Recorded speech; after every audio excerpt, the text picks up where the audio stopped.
Let me say something that might sound dramatic at first.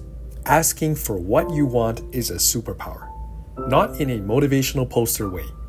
Not in a believe hard enough and the universe will reward you kind of way. I mean it very literally. A superpower isn't something flashy. It's a skill that gives you leverage over reality. And most people walk around without this one skill, not because they don't know how to ask, but because they're terrified of what might happen if they do. That fear quietly controls their decisions, shapes what they go after, and keeps their life way smaller than it needs to be. Let me explain. Here's the thing that most people misunderstand. They think they're afraid of rejection, but rejection isn't the real fear. The real fear is what rejection means. It's not that they said no. It's more to do with what does this say about me?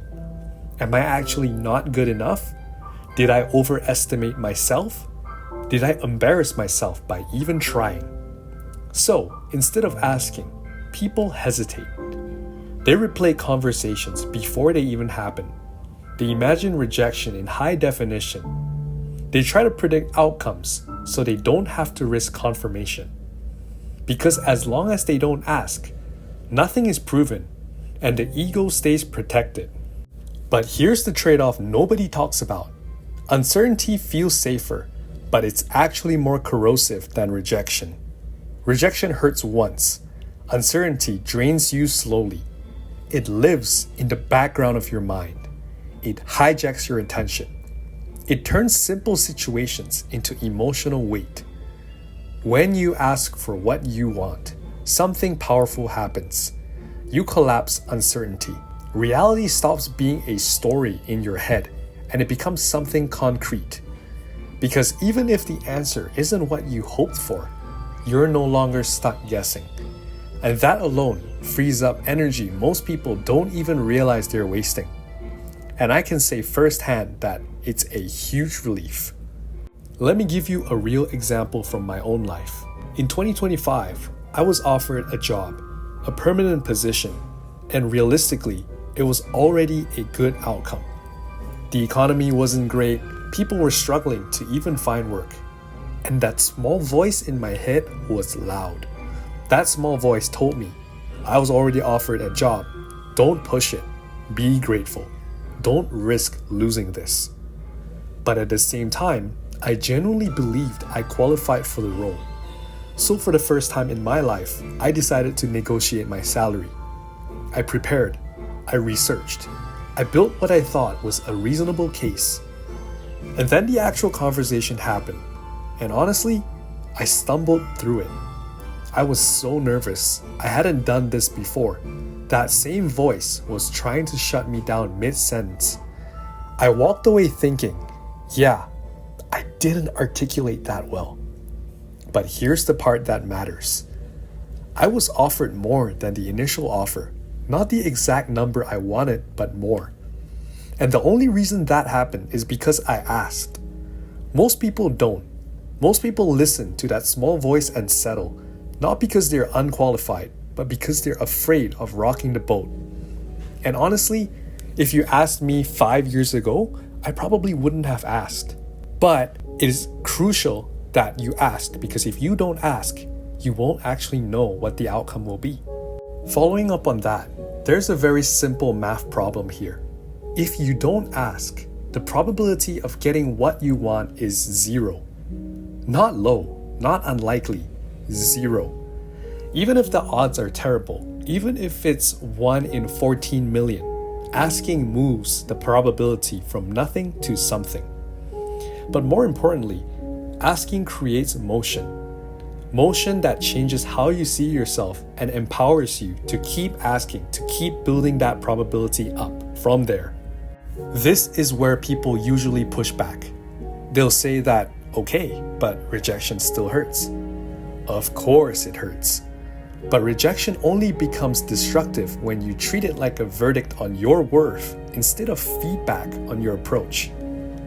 I treat rejection as information. Sometimes messy information, sometimes incomplete and delivered badly.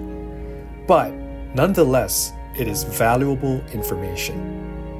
Every interview I failed, every opportunity I didn't get, every moment where I walked away thinking, yeah, I could have handled that better. It made me sharper.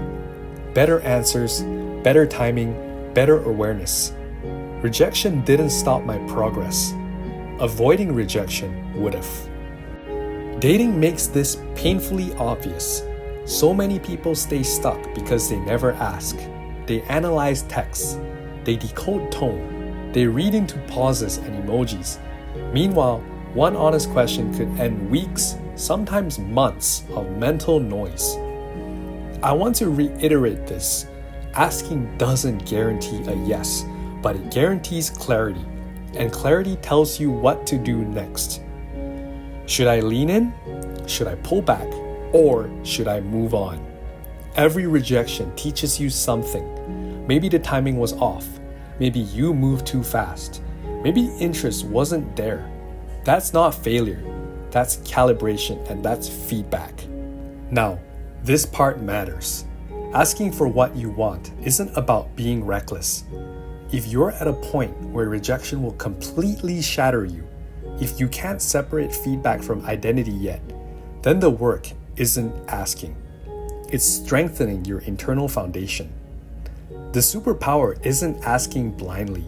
It's asking intentionally, knowing that whatever comes back, you will use it, not let it define you.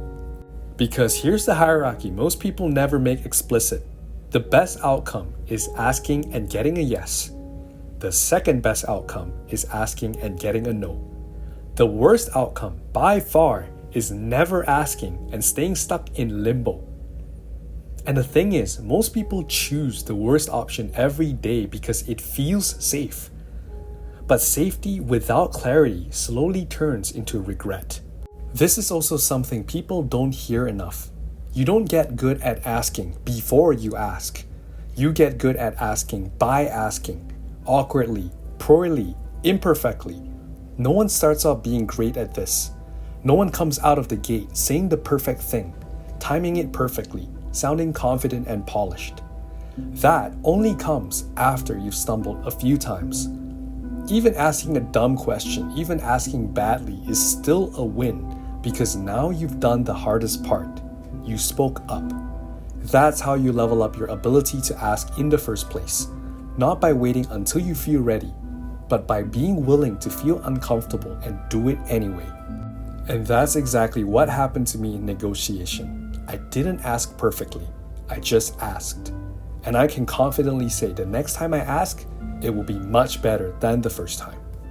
This is why I call it a superpower. Asking gives you leverage over reality. It turns anxiety into information, fantasy into facts, and hesitation into momentum. So, if there's one thing I'd leave you with, it's this. Clarity beats comfort every single time. So ask for what you want. Not because you're guaranteed a yes, but because you're guaranteed truth. And truth is what actually moves your life forward. If this video resonated with you, consider subscribing. It's free, it only takes a second. Thanks for watching Rardo, and I'll see you in the next video.